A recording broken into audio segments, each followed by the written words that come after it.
Sectioner. Avant de regarder les vidéos, lisez le disclaimer.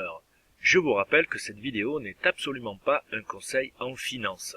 Nouvelle phase de trading. Comme on peut apercevoir ce matin, l'opening range était très tight. Il s'agissait de calibrer en 70 ticks notre entrée du break, de l'opening range pour aller chercher le major move. Voilà, on peut le voir comme ceci. Vous voyez le range ici, barre de break, on pouvait sans problème rentrer sur la barre de break car on est malgré tout en tendance. Pour aller chercher le major move situé ici dans cette zone là au niveau de l'opening range.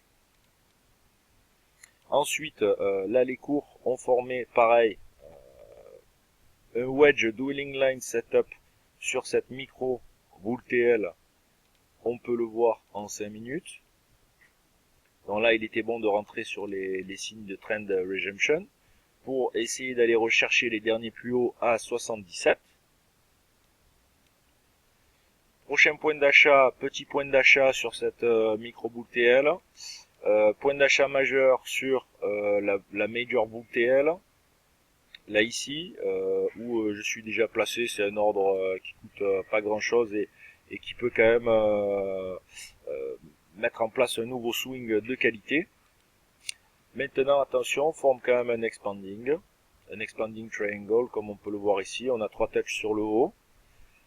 Donc il y aurait peut-être, c'est pas la tendance, mais pourquoi pas une petite zone de short encore au contact du haut de l'expanding, et bien sûr un achat sur le bas de l'expanding.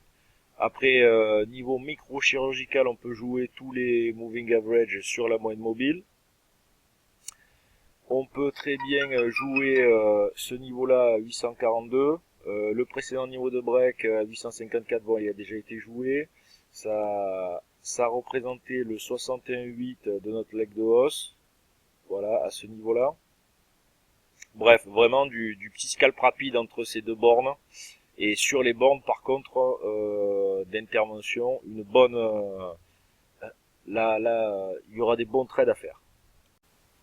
Nouvelle phase de trading. Là, notre setup sur la bull TL a bien fonctionné.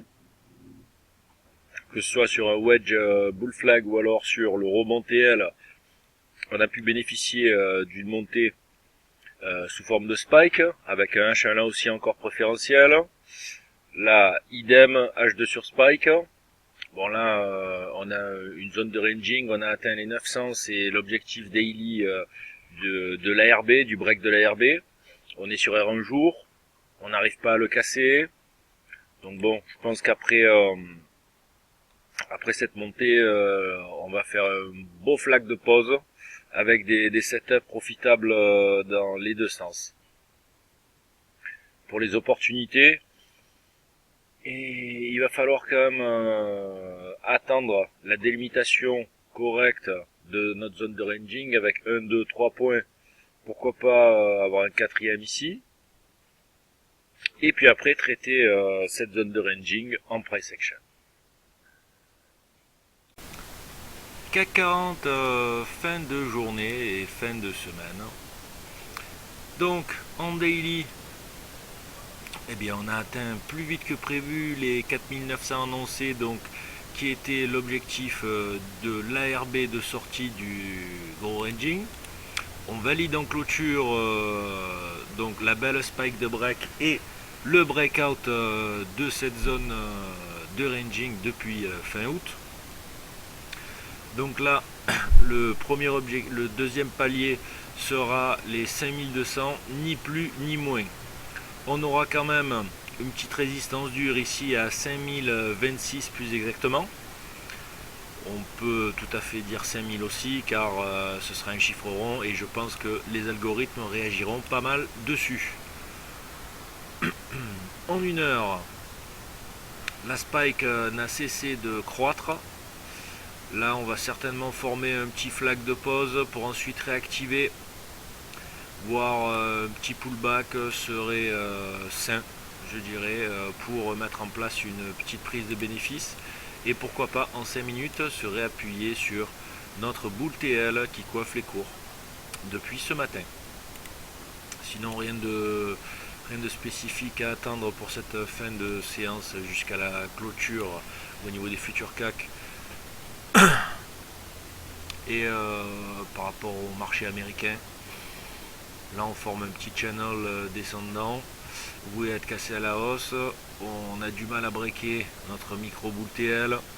Pourquoi pas tenter un achat rapide ici avec contre-signal direct sur 913. Mais voilà, c'est vraiment histoire de regarder un peu ce qui se passe en fin de journée. Sur ce, je vous souhaite une excellente fin de journée, un excellent week-end et je vous dis à lundi.